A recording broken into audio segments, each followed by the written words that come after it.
sommes en guerre.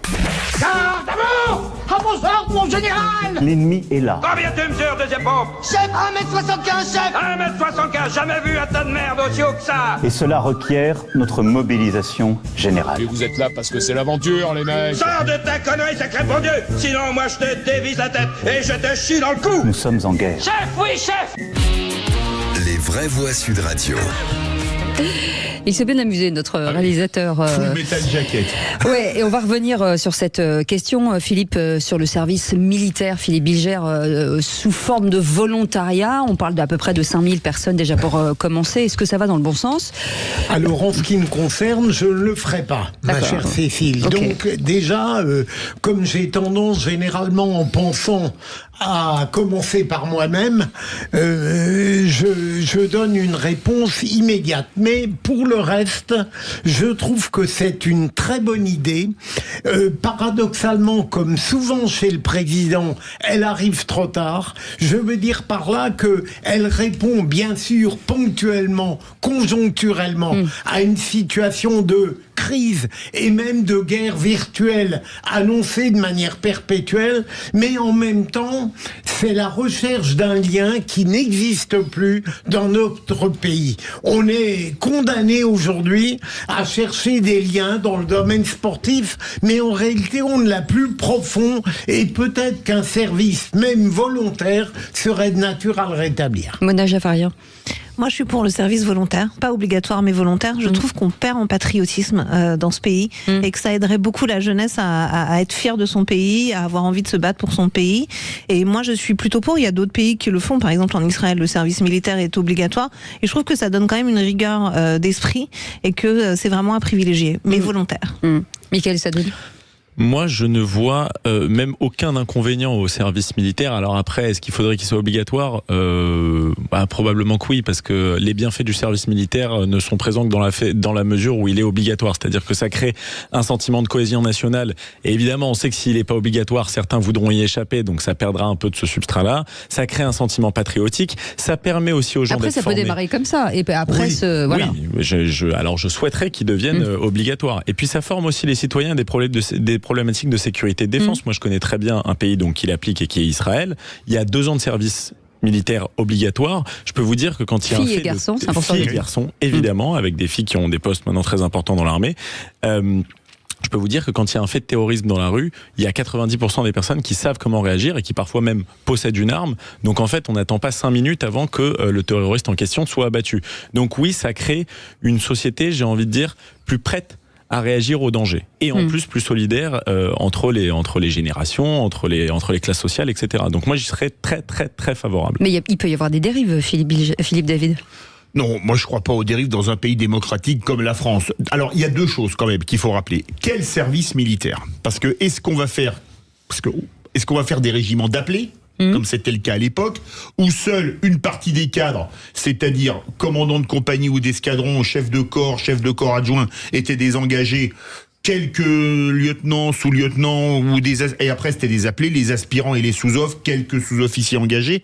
Quelle structure militaire va-t-on faire ? Alors c'est peut-être un peu technique, mais c'est une question à vraiment poser. Enfin là, vous parlez d'un service militaire, là on parle de volontariat, très cool. Non, mais est-ce qu'on fera justement des régiments qu'avec des volontaires, ou est-ce qu'on inclura par exemple un peloton de volontaires dans un escadron d'engagés, d'un régiment d'engagés ? Ça fait partie, parce que c'est pas du tout la même chose. Et ça fait partie du package, désolé pour l'anglicisme, qu'on devrait connaître dans 3 jours. Parce que c'est jeudi qu'on nous annonce les mesures. Pour avoir fait le service militaire, je pense que c'est une très bonne idée. Je pense qu'une des pires erreurs qui ait été faite, encore une chose au passif de Jacques Chirac, mais si on fait tout le passif, on en a pour longtemps, c'est la suppression du service militaire. Et quel service militaire ? Mais moi je dis, le volontariat, je suis contre. Moi je suis pour pour que ce soit pour tout le monde, hommes et femmes.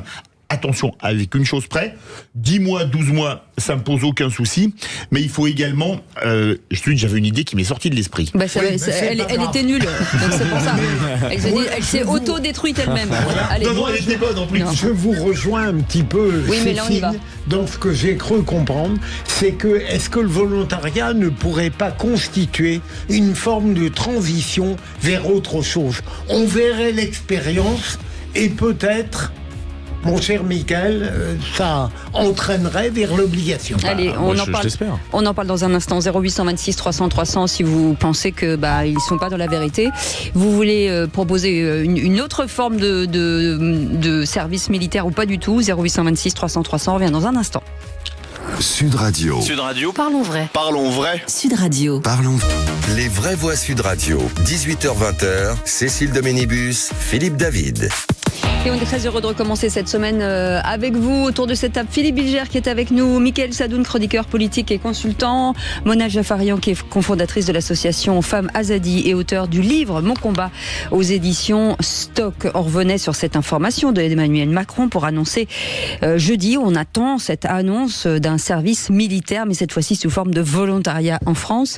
Et il y a quelques instants, l'une des vraies voix, et en l'occurrence mon co-animateur, dit je sais plus ce que je voulais dire. Est-ce que vous avez retrouvé, Philippe David ? Le souci, c'est aussi, parce que ça, je pense aux engagés qui vont devoir encadrer les appelés, c'est que la jeunesse d'aujourd'hui n'est plus la jeunesse de mon époque. Nous, on arrivait... ça y est. Mais c'est vrai. Nous, on arrivait, on était respectueux, on se la fermait. Parce que quand vous avez des appelés qui vont arriver, qui vont dire, mais le Wi-Fi est pas bon pour jouer sur ma tablette le soir. Celui qui va dire, moi, je suis vegan, je veux pas autre chose à l'ordinaire ou sur le terrain. Et troisième qui va dire, moi, je suis non-binaire, je veux qu'on m'appelle Fantassin le lundi et Fantassine le mardi. Ça va quand même être un peu différent de mon époque. Là, c'est la différence, c'est que c'est du volontariat. Donc, ça veut dire que ce sont des gens qui sont déjà peut-être moralement pliés à ce type de discipline aussi. C'était ça l'idée que vous aviez oubliée. C'était l'idée que vous aviez oubliée. Absolument, parce que je peux vous dire que nous, à notre époque, on respectait les gradés. Je suis pas certain que ce serait le cas aujourd'hui. Mais justement, il faudrait le rendre obligatoire précisément pour que les gens qui ne sont pas encore dans ce cadre y rentrent aussi. C'est-à-dire que moi, je suis prof dans le supérieur, j'ai accès donc à cette génération entre 20 et 25 ans. Je peux vous dire que je pense que ça leur ferait du bien d'être au contact de militaires qui leur apprennent la discipline, la rigueur, et qui leur apprennent surtout à mettre entre parenthèses leur particularité et leur individualité. C'est pas une école de redressement. C'est pas une école de redressement. Regardez le SNU, ça n'a pas vraiment fonctionné en fait. Le SNU, c'était une colonie de vacances améliorée. Là, si vous êtes avec des militaires, ça vous change la vie, quoi. Moi, mon premier réveil le matin, je l'ai pas oublié. Mona Jaffarian. Moi, je suis d'accord. Et puis, je pense surtout que face à des militaires, ils vont moins fanfaronner qu'ils le font face à des professeurs ou dans la vie de tous les jours. Donc, je pense que ça serait pas une mauvaise chose, effectivement. Et puis là, je pense que face à un chef de groupe commando, si vous lui parlez pas bien, les parents viennent pas vous faire une remarque le lendemain, quoi. À mon avis. Oui, mais j'ai du mal à croire, Philippe Bilger, que tous ceux, encore une fois, qui souhaitent aujourd'hui s'investir comme militaires opérationnels ou en tout cas de mission, je sais pas comment on peut dire, soit des gens qui soient hors, à l'écart de la société. À moi d'avoir des gens qui veulent retrouver un chemin. Mais en tout cas, en ce qui me concerne, dans un monde irréel, si je me retrouve dans la vie des 12 salopards avec Mickaël Sadoun et Philippe David comme chef, j'ai extrêmement peur.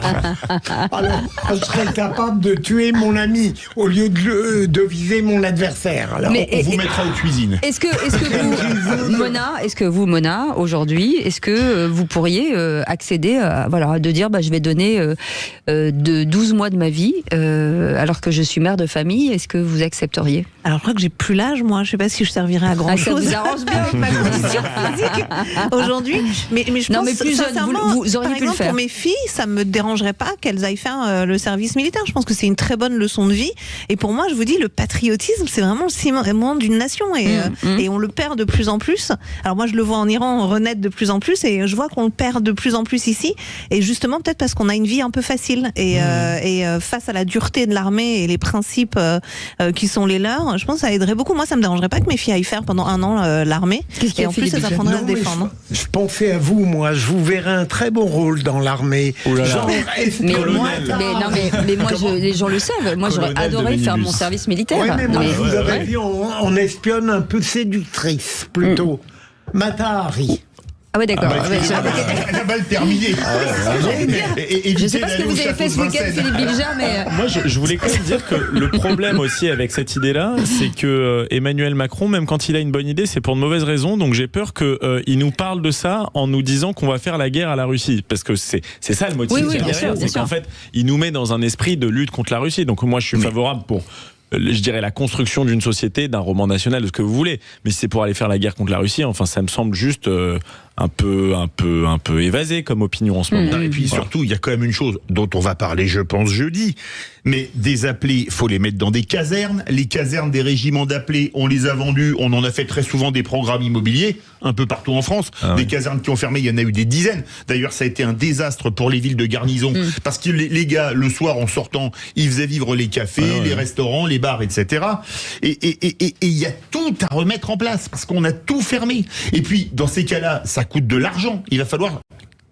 Qui va-t-on déshabiller pour habiller l'armée? Parce que si on met des Midas mais qu'on leur donne pas un fusil d'assaut pour apprendre à s'en servir, le démonter à tirer, qu'on leur apprend pas à faire le parcours du combattant... Et il faut être combien d'années pour être un bon militaire surtout? Opérationnel. On peut être formé opérationnel, franchement, en 3-4 mois, ça peut aller assez vite, hein, pour être... Ouais. Ah oui, mais là vous parlez au haut du panier quand même. Non, mais attendez, pour être en zone de combat, enfin pour être à 3-4 mois, on sait quand même faire déjà pas mal de trucs, hein, franchement. Alors attention, on n'est pas chef de groupe commando au bout de 4 mois, etc. Mais par contre, vous prenez les gars dans le train qui font la logistique, peuvent passer leur permis poids lourd, aller jusqu'aux zones de combat en livrant. Ceux qui sont dans l'artillerie, ils apprennent à servir d'un canon, ils sont pas en première ligne, etc. Donc il y a plein de choses. Vous avez vu, Philippe, c'est pas moi le patron, c'est lui. C'est lui. C'est déjà extrêmement dur. Oui, extrêmement dur. Voilà, faudra commencer dès lundi. Allez, merci beaucoup les amis. Tout de suite.